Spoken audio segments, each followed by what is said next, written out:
श्री शिवाय नमस्तुभ्यम ओम नमः शिवाय। दोस्तों, अब आप लोग जानते होंगे कि पूज्य गुरुजी ने जो आज पार्थिव शिवलिंग का पूजन कराया, आप सभी लोगों ने बड़े ही नियम के साथ में और विधि विधान के साथ में ऑनलाइन पूजन आपने अपने घर पे बैठ के 7 बजे से 8 बजे तक अच्छे तरीके से किया है ना किया है। तो काफी लोगों के मुझे मैसेज आ गए थे इंस्टाग्राम और व्हाट्सएप पे भी, भैया पूजन तो हमने कर लिया, लेकिन पूजन के बाद जितनी सामग्री हमने चढ़ाई थी, जैसे गेहूं हो गया, कमलगट्टा हो गया, काला तिल, सुपारी, अबीर, दीपक, काली मिर्च, इन चीजों का हम क्या करें।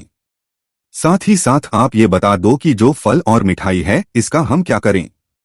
तो कोई लोग कोई भी छोटी भी गलती मत करना, वरना आपका पूरा पूजा पाठ किया हुआ व्यर्थ हो जाएगा। ठीक, बहुत ही ध्यान से सुनिएगा, जिससे इस 72 वर्षों के बाद जो ये सावन आया है, आपको उसका पूरा फल मिले। तो आप लोगों ने जो पूजन किया है वो पूरा पार्थिव शिवलिंग पे ही किया होगा, मुझे पूरी उम्मीद है। तो बहुत सारे लोगों ने अलग अलग तरीके के पार्थिव शिवलिंग को बनाया।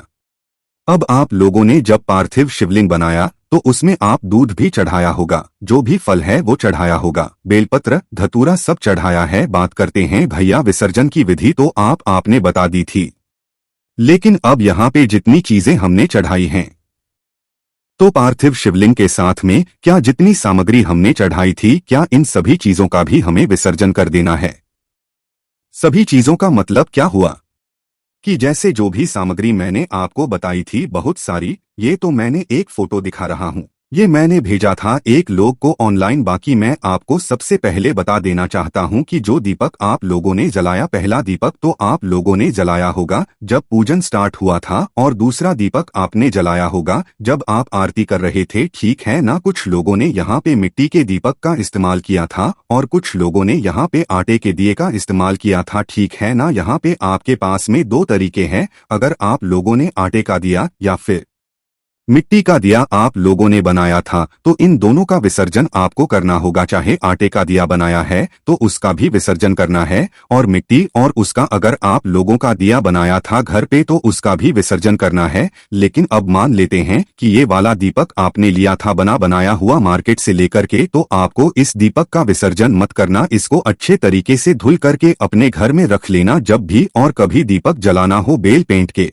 नीचे महादेव के शिवलिंग के पास में, तो आप इस दीपक का इस्तेमाल दोबारा कर सकते हैं, ठीक है ना। क्योंकि बहुत सारे ऐसे लोग हैं जिनको दीपक आसानी से नहीं मिलते, किसी तरीके से तो मिला है, तो आपको विसर्जन नहीं करना इस दीपक का। लेकिन आपने आटे का बनाया है और अपने घर पे मिट्टी का बनाया था, तो उसका विसर्जन कर देना, ठीक है ना। 2 चीजें समझ में आई। अब बात करते हैं, चाहे आप लोगों ने धतूरा लिया था, चाहे बेलपत्र लिया था, काली तिल, काली मिर्च, जो भी चीजें आप लोगों ने ली थी, कमलगट्टा वगैरह। सबसे पहले बात करते हैं कमलगट्टे की। सबसे ज्यादा डाउट अगर आप लोगों में से किसी को है तो वो कमलगट्टे को लेके है। देखो, कमलगट्टा गुरुजी ने 5 कहा था ना, तो वैसे तो नियम क्या है कि कमलगट्टे का भी विसर्जन करना चाहिए। लेकिन यहाँ पे आप लोगों को एक चीज बताना चाहता हूँ, अगर कमलगट्टा आपके घर के आसपास में बहुत आसानी से मिल जाता है, बहुत आसानी से मिल जाता है, तो आप कमलगट्टे का विसर्जन कर देना। बट अगर आपको आसानी से नहीं मिलता तो उसमें से 2-3 कमलगट्टे आप अपने पास रखिएगा। जब भी दोबारा पूजन करना हो, महादेव के ऊपर जल चढ़ाना हो, धन प्राप्ति का उपाय करना हो, तो उसी कमलगट्टे का इस्तेमाल आप दोबारा कर सकते हैं। बट अगर आपको इजी मिल जाता है कमलगट्टा, तो आप बहुत आसानी से विसर्जन भी कर सकते हैं। समझ रहे हो मेरी बात को। डोट तो यहाँ कमलगट्टे की बात आ गई। बाकी काली मिर्च जो आपने चढ़ाई, काला तिल आपने चढ़ाया, बेलपत्र चढ़ाया, सारी चीजों का विसर्जन करना है। लेकिन एक चीज का ध्यान रखिएगा, जब बात आती है बेलपत्र की, 7 बेलपत्र गुरुजी ने कहा था और अपनी कथा में कम से कम हजारों बार गुरुजी ने बताया था। इन 7 बेलपत्र में से एक बेलपत्र को उठा करके अपने घर में अपनी मनोकामना कहते हुए रख देना।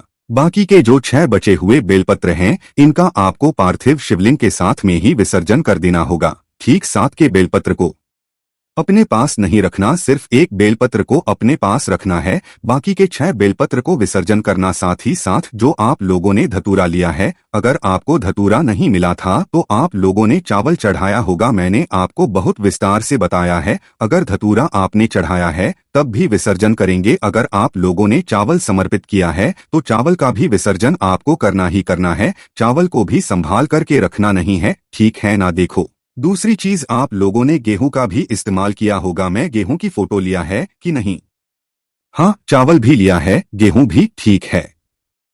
देखो, अगर आप लोगों ने गेहूं समर्पित किया था, उसमें से एक दाना गेहूं उठा करके जहां पर भी आप अपने घर में किचन में रखना चाहते हो, किसी भी कोने में उठा करके रख देना। कभी आपके घर में खाने को लेकर के कमी नहीं होगी।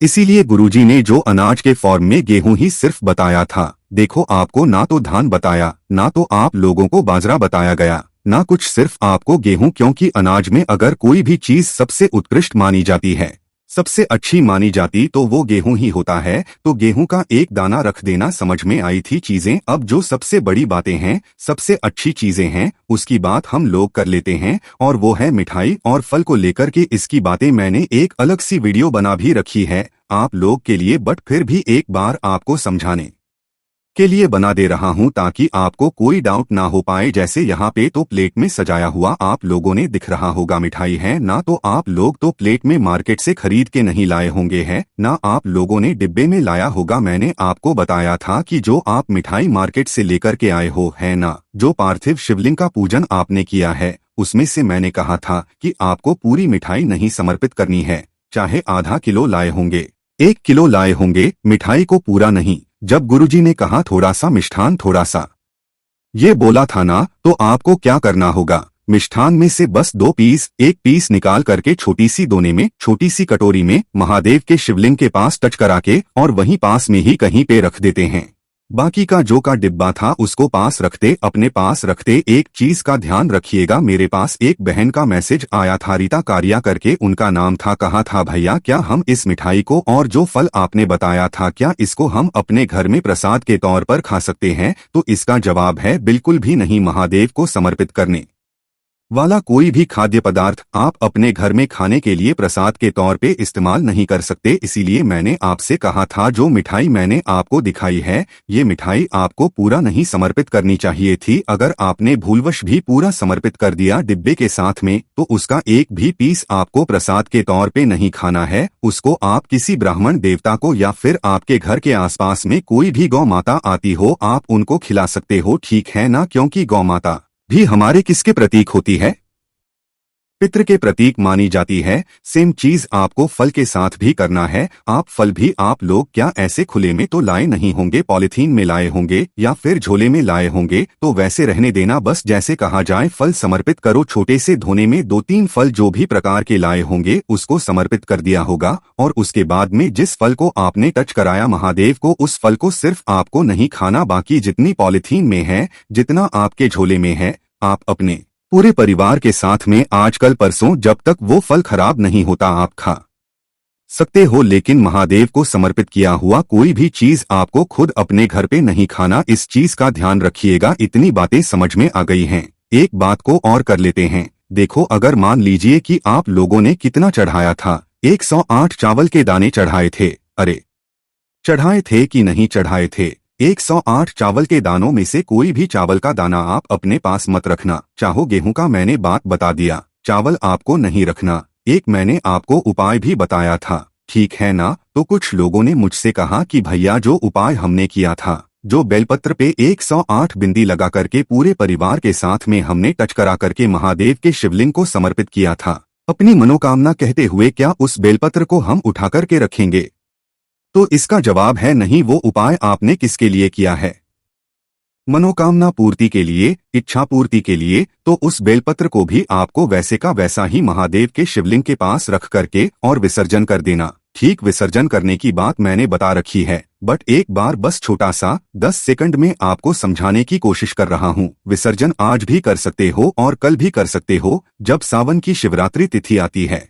उस दिन पार्थिव शिवलिंग यानी कि मिट्टी के शिवलिंग का जो हम लोग निर्माण करते हैं अपने घर में और उसका पूजन करते हैं, तो पार्थिव शिवलिंग चाहे तो रात भर अपने घर पे हम रख सकते हैं और चाहे तो अगले दिन विसर्जन कर सकते हैं, या फिर उसी दिन विसर्जन करिएगा। लेकिन एक चीज का ध्यान रखिएगा, परसों की कथा गुरुजी की अगर आपने सुनी होगी, तो विसर्जन की बात जब गुरुजी ने बताई थी, उन्होंने कहा था कि आप जिस स्थान पे बैठकर के पूजन कर रहे हैं, उसी स्थान पर आपको विसर्जन नहीं करना। कुछ लोग ये गलतियां करते हैं, उसी स्थान पे विसर्जन नहीं करना। अगर आप लोग ये वीडियो लेट में देख रहे हो, विसर्जन कर दिया, तब तो आप महादेव से क्षमा मांगना। ऐसी कोई दोष नहीं लगने वाला आपको कि पाप लगेगा, दोष लगेगा नहीं। महादेव तो बहुत भोले हैं, कोई श्राप वगैरह थोड़ी दे देंगे, लेकिन जो नियम है मैं उसी बात करता हूँ। आपको इस पार्थिव शिवलिंग को उठा के अपने घर के मेन गेट के बाहर जाना है और बाल्टी में ले जाकर के आधे पानी में विसर्जन कर देना। आधे घंटे या फिर 1 घंटे के बाद आप जब वापस जाना तो उसके बाद में उसको किसी भी नदी, तालाब में या फिर पीपल के नीचे या फिर वट पेड़ के नीचे या फिर बेल पेड़ के नीचे विसर्जन करिएगा। सबसे पहले एक छोटा सा काम करना है।